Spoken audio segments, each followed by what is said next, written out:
Iba pang mga tanong? Jean? Again, pakilala lang po. Hello, I'm Jean Franco, Assistant Professor at the Department of Political Science. I would just like to ask Colonel Lin regarding the fact that there are a lot of former military men who have become legislators. You talked about politicization and the concern of having good politics. Would it, I noticed that most of them become chairpersons of the Committee on National Defense, either in the House of Representatives or in the Senate.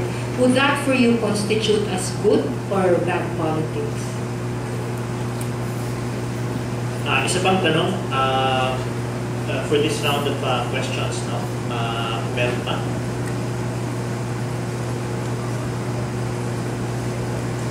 Sa mga estudyante nandito, hindi pa umuwi.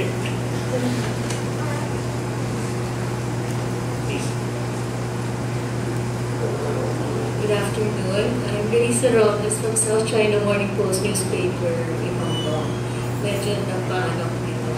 Because I came here specifically to ask General Lim actually. There is a white paper being circulated right now.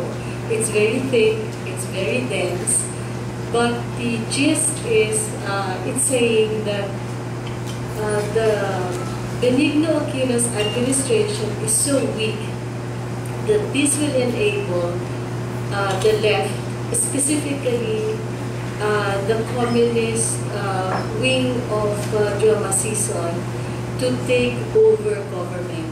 And therefore, it is the duty of the military to prevent this. Have you seen that white paper? And what do you think of it? Because, and who do you think is behind that? Also, I want to ask, the threat of communist takeover of the government, does this still resonate within the ranks of the military? Could it make certain military officials, junior officers or colonels, to rise up against the government? Thank you. So we will be waiting for more questions. In the meantime, could I invite the panel to respond to the questions that were directly addressed to them, or if you would like to actually answer questions that were not sent your way, please, you're welcome to give your comments. So can you start with General Lim? About that white paper, I've seen a white paper circulating. This is the problem with our military. It's never honest with itself. It's in a constant state of self-denial. For the institution to move forward, it should be honest with itself, accept the problems, and then go forward with it. Let me connect this with the issue of the expose of Colonel Ragusa. I was the one who actually convinced Colonel Ragusa to come out in the open, tell the Senate committee about everything he knows about corruption in the military.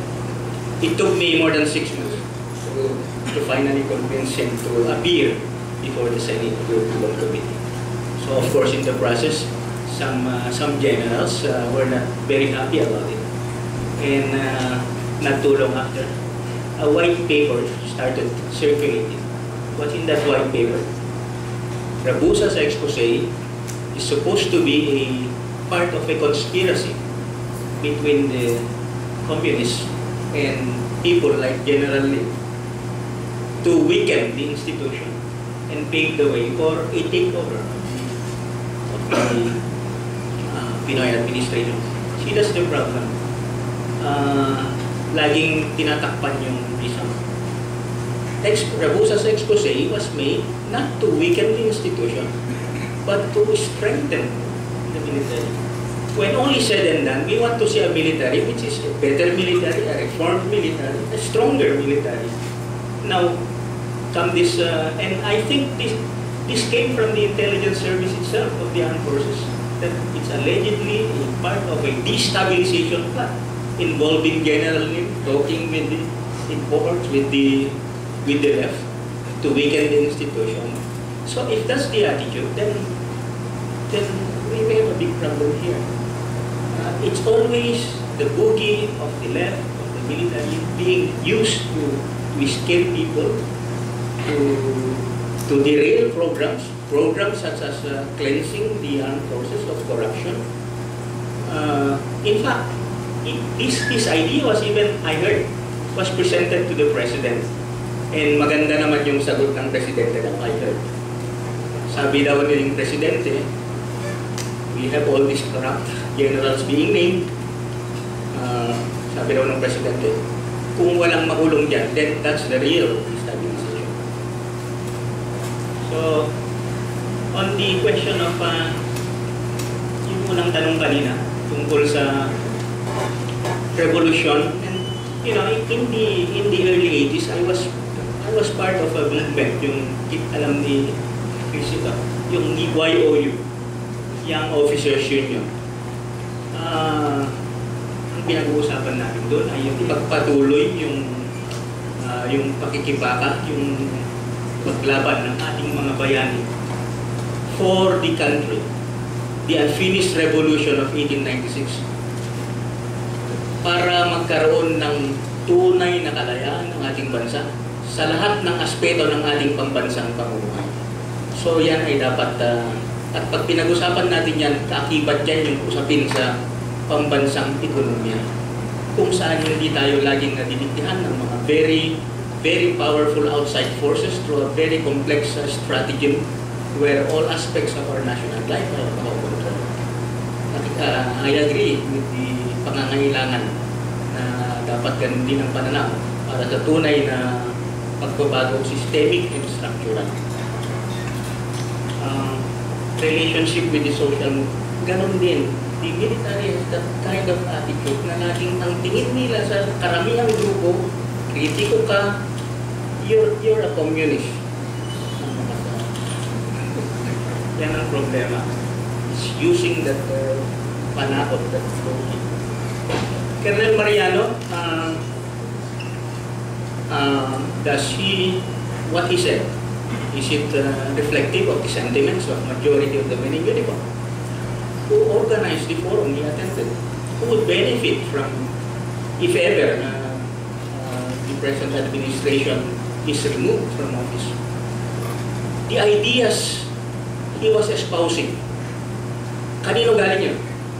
Kay Bert Gonzales. Yeah, about poverty and president. So, you add 1 plus 1 and what's the bottom line? See, who is behind this? And then don't give us that crap about this being an academic forum. We know the organizers, Linda Montaire, if it were an academic forum, then we would have heard statements, objective analysis, devil's advocate ideas, both pro and con. The forum was purely one-sided, puro Pinoy bashing, and all calling for the ouster of the president. So I don't agree with what Mariano did.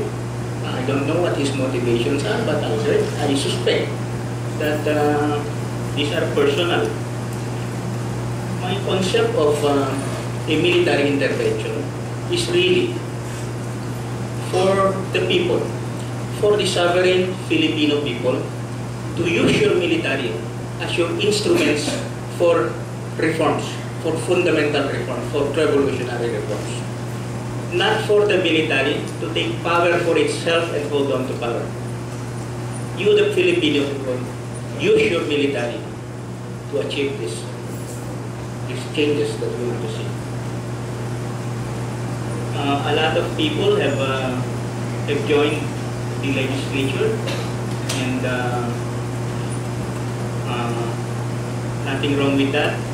I agree that the best soldiers are the politicized soldiers. I'm not talking of partisan or patronage politics. But soldiers who have gained a higher level of social awareness so that they would be more conscious of their duties, of the implications of their actions, so that they would not be more abusive in the performance of duties.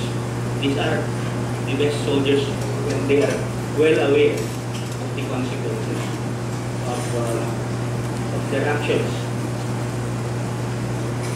I believe and I espouse the idea that the Secretary of National Defense, I prefer not coming from the military, not a retired soldier, purely from the civilian. I would prefer.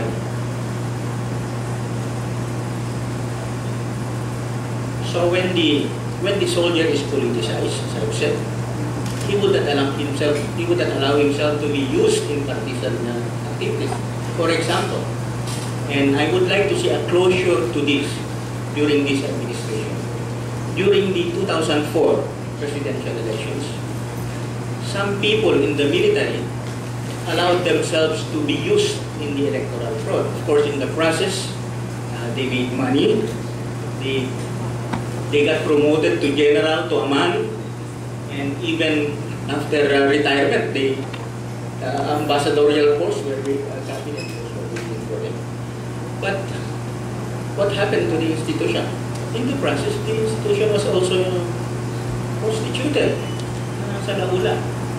That people like me who love the uniform, how can I now say that when this thing happened, that my membership in the institution is a source of pride? Now, we are often told that as soldiers, our sole duties during electoral exercises is to cast our vote. I agree with this 100%. I agree with this unquestioningly. But what happens now if the vote I cast is tampered with, as confirmed by the Hello Varsity, is tampered with worse by my fellow men in uniform? Then what happens now? Then that injunction no longer applies.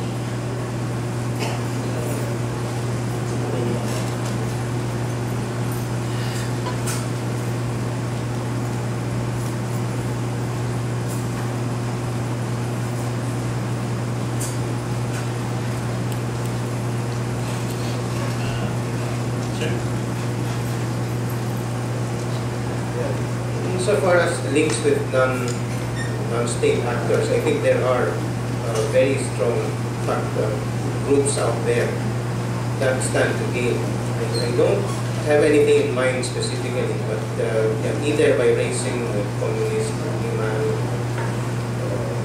these are things that are very easy to bring out. But again, the thing about this is that there are money behind it, and there are certain business groups that can solve problems. So they might disguise themselves as civil society, but they're not. They have their own agendas too. In older days, just a few years ago, I was very surprised to see the CD of the anti-insurgency campaign, and almost all of it was being labeled communist. It seemed like something out of the Cold War. Several years ago. So it made it to the newspapers, and are we still in the Cold War? So it becomes a very convenient excuse, actually. So I think politicization is okay if it's on a certain level. If it's something that you just pick a particular group, isolate them, they're the ones that are the sole cause of the problems. That's too simple. But it's really very complex. So there were several instances in the past where, but again, I think this depended on the chief of staff or whoever was in charge of the army on certain aspects. I would be invited to give lectures on the history of the AFP. And there would actually be programs also to train historians in the AFP, which I found very interesting. I found it, however, very saddening when the Office of Historical Activities was moved